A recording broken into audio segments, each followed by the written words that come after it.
What up, y'all? It's your boy, Mr. Downtown Ray Melo, and you're listening to the Entertainment Report on iHeartRadio, live from Orlando, Florida, for Monday, July 30th, 2018, delivering some major stories and trends going on in the world of entertainment and beyond. You can follow the show on Facebook, Twitter, or Instagram. Facebook.com/The Entertainment Report with Ray Melo, that's RAYMELO, on Twitter at The Enter Report, or on Instagram at The Entertainment Report. You listen to the show anytime you want on iHeartRadio. Just go to iHeart.com or your app, search for The Entertainment Report, and it'll take you to the page. I hope everyone had a fantastic weekend. Lucasfilms has announced a cast for Star Wars Episode 9, the final chapter in its Skywalker saga. Filming is to begin in London next week, the studio said. Set for theatrical release in December 2019, the movie will feature previously unreleased footage of the late Carrie Fisher's Layla Organa shot for Star Wars The Force Awakens. Fisher died in 2016. Director J.J. Abrams says, "We desperately love Carrie Fisher. Finding a truly satisfying conclusion to the Skywalker saga without her eluded us. We were never going to recast or use a CG character. With the support and blessing from her daughter Billie Lourd, we have found a way to honor Carrie's legacy and role as Layla in Episode 9 by using unseen footage we shot in Episode 7. Also set to return for Episode 9 are Mark Hamill, who plays Leia's brother Luke before the character died in the 8th movie, The Last Jedi, as well as Billy D. Williams, who played Lando Calrissian, and Anthony Daniels, who plays C3PO in the franchise. Daisy Ridley, Adam Driver, John Boyega, Oscar Isaac, Lupita Nyong'o, Domhnall Gleeson, Kelly Marie Tran, Junice Sumato, and Billie Lourd will be back as Rey, Kylo, Ren, Finn, Poe, Maz Kanata, General Hux, Rose Tico, Chewbacca, and Lieutenant Connex, respectively. Joining the cast for Episode 9 are Kerry Russell, Richard E. Grant, and Naomi Ackie. Grant tweeted, "I saw at Star Wars in 1977 when I was at drama school. Being cast in the final installment of the Skywalker trilogy in 2018 feels like an utterly out-of-body experience. Hashtag Star Wars. Thank you. Hashtag Nina Gold." The legal dramedy Better Call Saul and the zombie apocalypse saga Fear the Walking Dead have been renewed for 5 seasons for AMC. Better Call Saul is a prequel to the network's classic Breaking Bad. It stars Bob Odenkirk, Jonathan Banks, Rhea Seehord, Patrick Fabian, Michael Mando, and Giancarlo Esposito. Season 4 is to begin August 6. Fear the Walking Dead is a Western companion series to the South set The Walking Dead. Its ensemble includes Lenny James, Alicia DeBan-Carey, Coleman Domingo, Danny Garcia, Garrett Dillahunt, Maggie Grace, and Jenna Elfman. The second half of Season 4 is to debut August 12th. David Madden, the president of original programming for AMC, Sundance TV, and AMC Studios, said in a statement Saturday, in an environment where viewers' choice is almost unlimited, the success of these shows is especially meaningful with characters and stories that our viewers connect with and return to season after season. It is a privilege to continue collaborating with and sharing the vision of the talented creatives behind these series, and we're excited to start exploring the next chapter in the lives of these unique and complex characters. Netflix released a trailer Sunday for Season 2 of its crime drama Ozark, starring Jason Bateman and Laura Linney. The stars play Marty and Wendy Byrde, money launderers who work for a drug cartel. This weekend's 105-second preview shows both the couple's fellow criminals and law enforcement agents planning to put them out of business, all as their children confront them about what they do for a living. Marty is heard saying in the clip, "These people that we work for, we used to think we were different from them." Wendy replies, "And you're the one who always says people make choices." For Best Actor in a TV Drama Emmy for his work in Season 1. Season 2 begins August 31st. Netflix Sunday, it has scheduled the premiere of its new series Maniac for September 21st. The show will feature Emma Stone and Jonah Hill, who previously co-starred in 2007's Superbad, as well as Justin Theroux and Sally Field. The synopsis explains, set in a world somewhat like our world, in a time quite similar to our time, Maniac tells the story of Annie Lansenberg and Owen Milgram, strangers drawn to the late stages of a mysterious pharmaceutical trial, each for their own reason. A minute-long teaser shows Stone and Hill's characters dressed in identical gray jumpsuits staring at each other across the table as Theroux is heard saying, "Once you begin to appreciate the structure of the mind, there's no reason to believe that anything about us can't be changed. The mind can be solved." Oscar-winning actress Octavia Spencer will star in Netflix's Madam C.J. Walker. The series is adapted from the book On Her Own Ground by Elena Bundles, who is Walker's great-great-granddaughter and will serve as a consultant, Variety says. The showrunners will be Janelle Sherman, Barrios, and Ellie Johnson. The press release announced the project Sunday. This is the untold and highly irreverent story of a black hair care pioneer mogul, Madam C.J. Walker, and how she overcame hostile turn-of-the-century America, epic rivalries, tumultuous marriages, and some trifling families to become America's first black, self-made female millionaire. Spencer is known for her roles in the films The Shape of Water, Hidden Figures, and The Help. Netflix is to release director Andy Serkis' film Mowgli via a streaming service and in theaters next year. The motion capture performance and live-action adaptation of Rudyard Kipling's classic story collection The Jungle Book is set in 19th century India and stars Serkis as Baloo, Christian Bale as Bagheera, Cate Blanchett as Kaa, Benedict Cumberbatch as Shere Khan, Frida Pinto as Misua, and Roland Chan in the title role. Reporters said Friday that Netflix picked up the distribution rights to the film from Warner Brothers, which had intent to open in its theaters this October. A Disney version of The Jungle Book, which mixed animation and action, was released in 2016 to critical acclaim and became a blockbuster. Serkis' film will stream on Netflix in 2D and in theaters in 3D. Serkis told Deadline, "I'm really excited about Netflix for Mowgli. Now we avoid comparisons to the other movie, and it's a relief not to have that pressure." He also added, "I've seen the 3D version, and it's exceptional, a different view from the 2D version, really lush and with great depth, and there will be some kind of theatrical component for that. What excites me most is the forward-thinking at Netflix in how to present this and the message of the movie. They understand this is a darker telling that doesn't fit in a 4-quadrant slot. It's really not meant for young kids, though I think it's possible that 10 or above can watch it.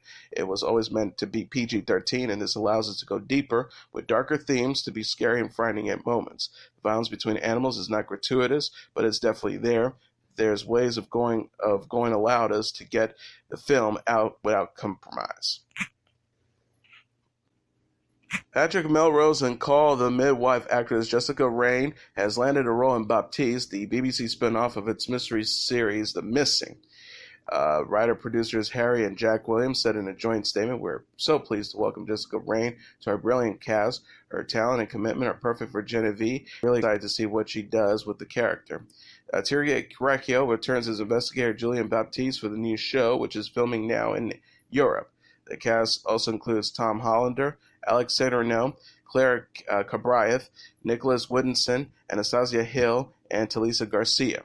A synopsis reads, when Julian and his wife are on a visit to Amsterdam, the chief of police, who also happens to be an old girlfriend, seeks out his help due to his renowned and methodical crime-solving skills.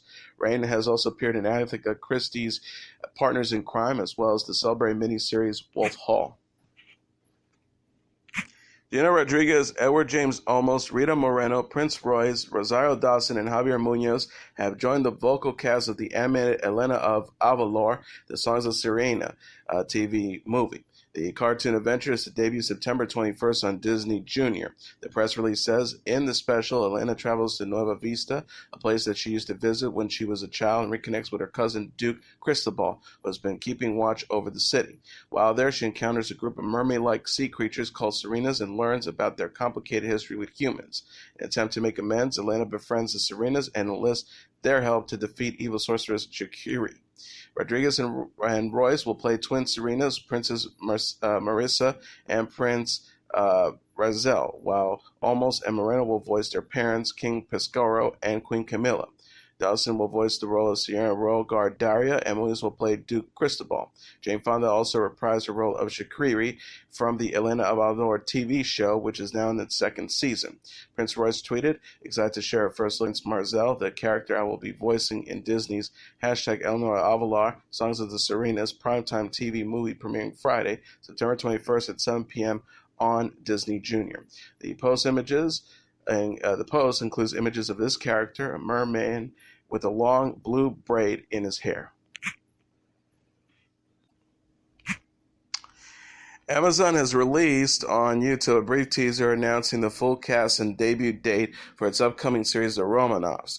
Among the names in the video shows in Russian, then English, are Aaron Eckhart, Diane Lane, Isabel Huppert, Christina Hendricks, John Slattery, Amanda Peet, Jacqueline Kristen, Catherine Hahn, Noel Weil, Paul Reiser, Clea Duvall, Griffin Dunn, Ben Miles, Corey Stahl, Radia Mitchell, and Andrew Reynolds.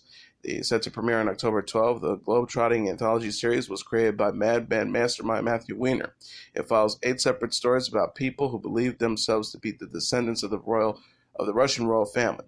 Tsar Nicholas II, his wife Alexandra, and their children were murdered by revolutionaries on July 17, 1918, after they were held captive for 2 months. Though the whereabouts of their bodies were unknown for years, later DNA tests confirmed their identities, and they were buried together in a St. Petersburg cathedral in 1998. Grammy-winning singer Michael Buble is of 3. The 42-year-old star's wife, actor Luisana Lopilato, took to Instagram Thursday after welcoming a baby girl with Buble. Lopilato shared a black and white photo of their daughter's tiny hand. The newborn wears a hospital bracelet with her mom's name and the words baby girl.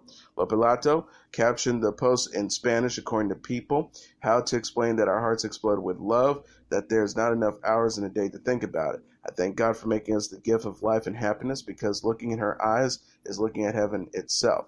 We love you to infinity and beyond. We waited for you not only to grow as a family, you gave us light, hope. You are and will be our soul's life. Buble had confirmed Lopilato's pregnancy in an interview with the Ian Dempsey Breakfast Show this month. He says, I've got my first little girl coming. I actually never said that in public. I got my daughter coming. Buble and Lopilato are also parents to 2 sons, 4-year-old Noah and 2-year-old Elias. The singer told the Evening Standard this month that Noah is perfect after undergoing a brutal battle with cancer. The South Korean boy band BTS has topped over 1.5 million in pre-order sales in Korea for its new album. The K-pop group achieved its highest number of pre-order sales in the country for the forthcoming album Love Yourself Answer, according to the Korea Herald. BTS's agency Big Hit Entertainment confirmed Love Yourself Answer has a total of 1,511,910 in pre-order sales. Pre-orders for the album began July 19th and ended Tuesday. In addition, Love Yourself Answer reached number 1 among Amazon's music pre-orders last week. The album remains the most sought-after record in the company's CD and vinyl category. BTS also celebrated a new YouTube milestone. The group had a 5th music video, Mic Drop Remix, featuring Steve Aoki, passed 300 million views on the site Thursday. BTS announced plans for Love Yourself Answer earlier this month. The album will debut August 24th and is the 3rd and final installment in the group's Love Yourself series. Drake's Scorpion is the number 1 album in North America for a 3rd consecutive week. Coming in at number 2 on the Billboard 200 is Wiz Khalifa's Rolling Papers 2, followed by Post Malone's Beer Bongs and Bentleys at number 3, Triple X Tenacion's Question number 4, and Cardi B's Invasion of Privacy at number 5. Rounding up the top tier are Juice WRLD with Goodbye and Good Riddance at number 6, The Greatest Showman soundtrack at number 7, Little Baby's Harder Than Ever number 8, Maroon 5's Red Pill Blues at number 9, and Luke Combs' This One's For You at number 10.